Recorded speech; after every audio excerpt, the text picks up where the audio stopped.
Hello，大家好，我係阿添。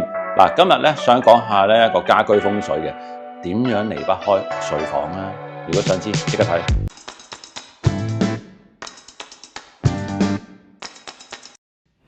睡房咧，我哋基本上咧，大部分客戶咧都會有天花燈噶啦。嗱，除咗有啲無主燈設計啦，我想講就係有天花燈嘅話咧，大家我諗都會知道要避開係啲咩？唔好擲住張床啊嘛，係咪？咁如果天花燈擲到鋪床，咁會點算呢？你冇得揀噶啦，嗰個位。我哋通常設計上咧，都會喺天花燈裏邊咧，就會喺間房嚟講咧，就會叫分鐘啦。哦，唔好彩擲中鋪床喎，咁我哋要點樣去修補呢？首先咧，就係你揀吸頂燈。咩叫吸頂燈咧？就係坊間咧屬於比較平價啲嘅，因為佢冇乜款式，就唔使睇咁厚嗰啲喎。即係咧，通常咧佢會係40mm 度啦，最厚。即係由天花落嚟40mm 度啦，咁就會對於呢一個風水上咧最少影響嘅，所以你呢一個咧就唔使擔心。但係咧，而家坊間咧成日都會咧流行咗風扇燈啊嘛，嗱，切記咧就唔好擺入房啦。咁但係你話，而家出咗啲冇葉嘅風扇燈喎，咁呢個可以喎，橫梁壓頂係唔好啊嘛，係咪？但係咧，坊間譬如好多嗰啲風水師啊，會教你就係會貼利是封啦咁樣，或者係你做個大裝修咯。咁但係有時我哋唔需要裝修噶嘛。咁或者你真係一個新裝修，咁要點做咧？咁其實咧避無可避啊！我要同你講，如果橫梁壓頂嘅話咧，因為咧我哋係有個氣流嘅，譬如呢一個係橫梁，呢個係氣流衝落去，咁撞咗呢一個橫梁咧，啲氣咧直接打落嚟。咁巧你瞓喺呢一個位咧，個氣流就直接打落嚟，咁喺玄學上咧就會傷到呢一個用家啦咁樣嘅。咁但係我哋點樣補救咧？就係咧呢度會做翻個燈槽咁樣嘅。咁如果你要睇開我幾年前嘅片咧，你都會知噶啦。咁有啲人會問：咦，咁做嗰個燈槽呢一個位都係會有氣流打落嚟㗎，係咪？嗱，做咗燈槽就唔同啦，因為會有燈喺呢一個位。咁空氣咧就會去到呢一度咧，或者氣流啦。咁空氣預熱就會向上緩衝咗之後，再散翻落嚟咧，就會解決咗呢一個氣流上嘅問題，就唔會直斬落去個人度。好啦，跟住你話，咁巧咧，我就係擲唔中全個人㗎喎。咁我擲中隻腳，咁會點咧？喺玄學上咧，擲中隻腳咧，就係你容易會腳痛咯，容易會扭親咯。咁擲中個身嘅邊一個部位，就係邊一個部位會容易有毛病。但係要注意一樣嘢，就係咧點樣擲中都好，盡量就唔好擲到個頭。我哋要講下呢一個窗台啦。咁因為咧，通常我哋啲樓咧，譬如可能20年前、30年前啦，有好多樓咧，私人樓啊，都會有窗台噶嘛。咁佢設計間房咧又唔夠大嘅喎。咁好多時咧，譬如你哋有小朋友啦，咁而家變咗大人啦，有機會。咁多數咧都會做咗個窗台床俾佢嘅，因為咧咁先夠實用啊嘛。嗱，窗台床咧喺玄學嚟講咧都係唔好嘅。第一，離咗地啦，個位冇地氣啦。第二，有冇留意窗台上面啊有一個好大嘅橫梁擲住嘅喎，係咪？咁但係我哋要點做咧？有啲嘢唔可以成日畫咁迷信噶嘛。咁唔通我用一間房咁細間，唔將張床升上去咩？個窗台咁大係咪？嗱，可以照升上去咯，咁就唔好俾大人住咯。即係譬如咧，可能好多年前你嘅小朋友係窗台床，而家變咗大個啦，咁你有機會都會換樓或者再裝修啦，會咁樣嘅。你問我，咁如果小朋友瞓又冇事咩？嗱，小朋友瞓咧，對個身體冇事，因為咧佢未做嘢，佢未係呢一個成人就會冇事咯。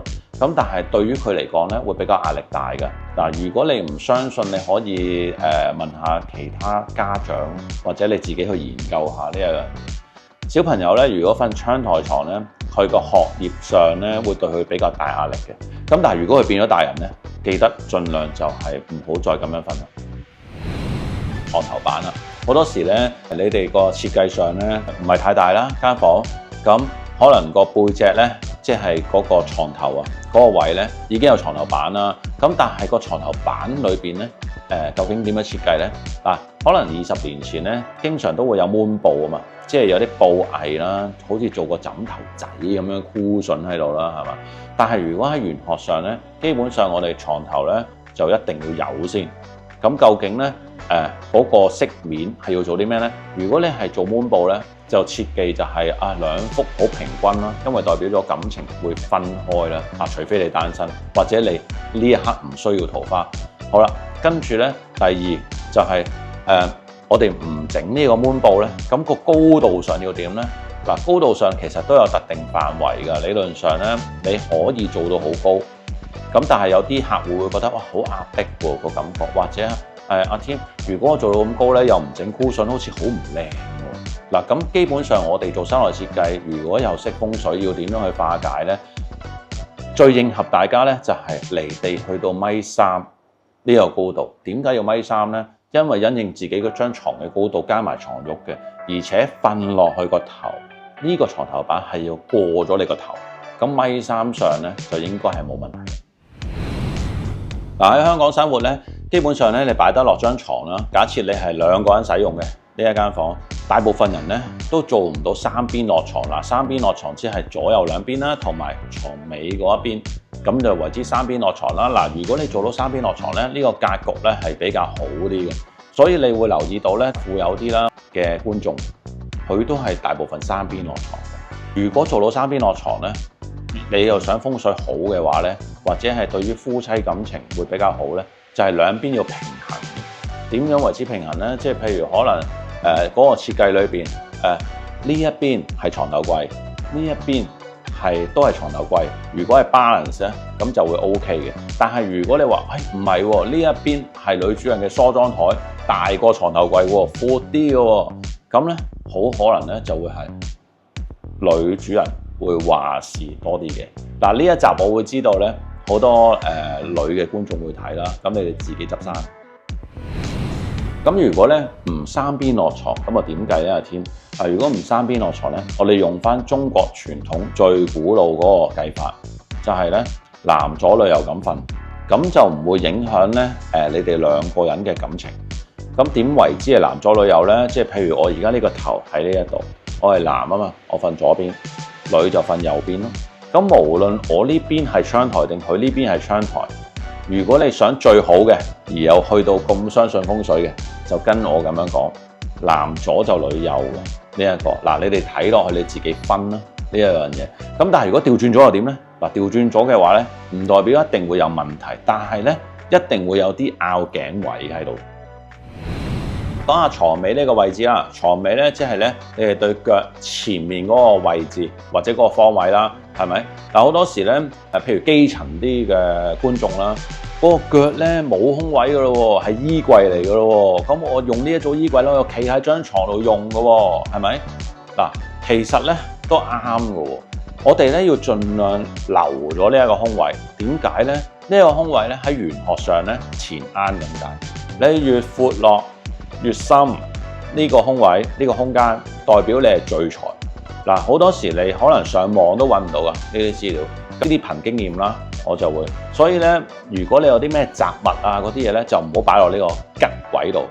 咁你盡量咧留翻空呢一個位，你自己試驗下就知啦。而家我要講多次啦。咁喺一個大格局嚟講咧，睡房啦，我哋擺張床嘅話咧，最啱嘅位置，我諗好多觀眾都已經知噶啦，就係咧我哋開完門口之後咧，斜角大概45度角，床頭向住嗰個門去計啦。咁如果你哋唔知咧，而家你大家睇下啲圖片，你就會明噶啦，會點樣去睇噶啦。嗱，呢一個咧就叫做明財位，咁係一個大格局嚟嘅。嗱，我哋講下咧床嘅高度最影響少啦，係咪？因為咧以前嘅古説咧就我哋唔會瞓到咁高噶嘛。咁但係而家我哋要應合翻現代社會啦，加埋喺香港生活啦。咁床下底唔通唔擠嘢咩？係咪？咁通常床下邊你哋會擠啲咩？就係行李箱咯。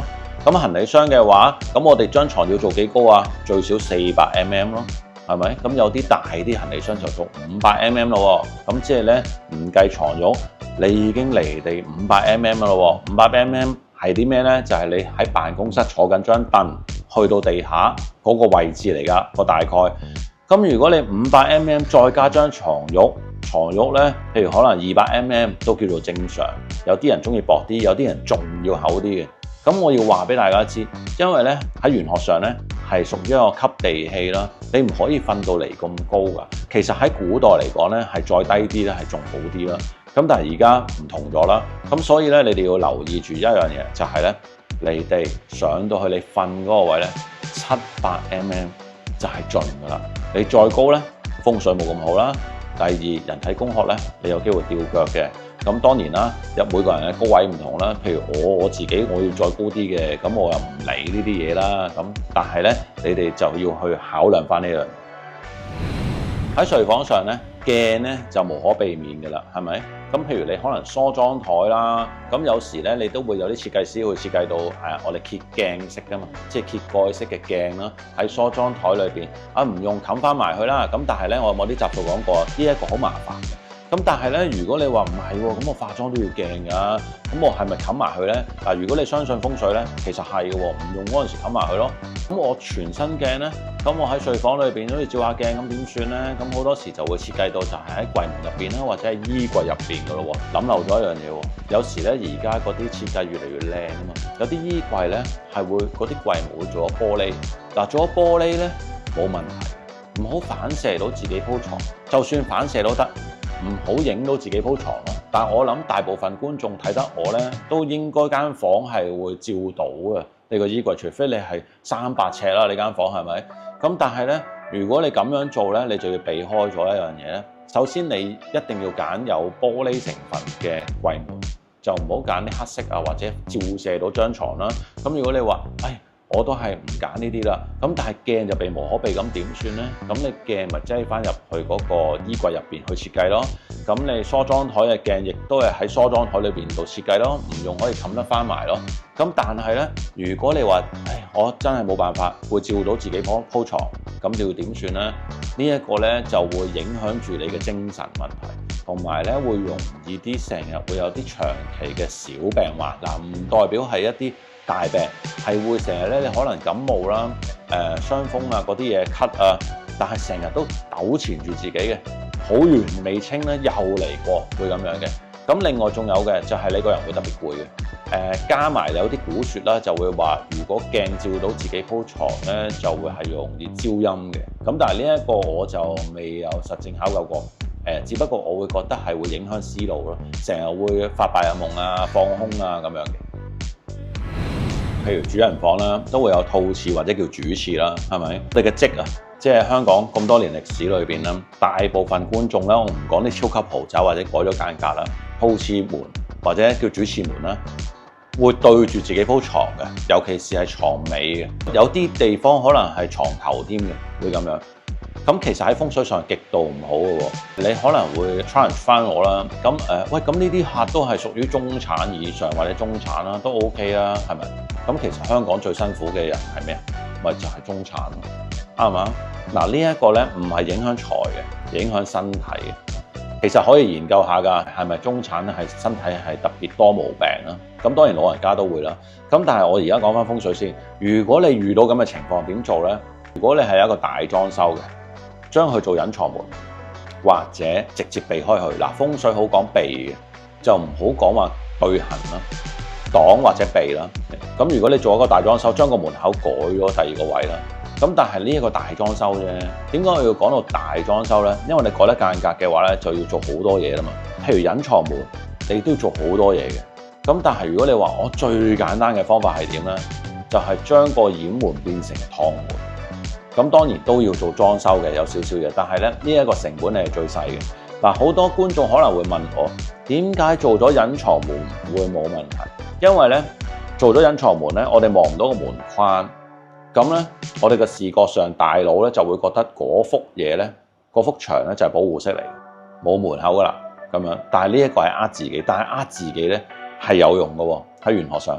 好啦，第二，點解做咗趟門又會冇問題咧？因為趟門咧係唔同掩門嘅喎，趟門係咁樣趟噶嘛，咁樣趟噶嘛，閘咗嗰個氣流噶啦。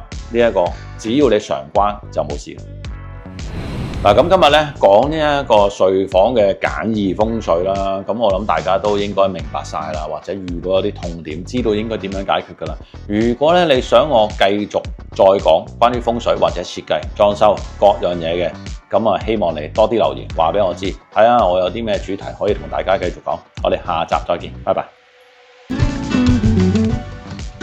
記得訂閱、讚好、分享同埋留言啊！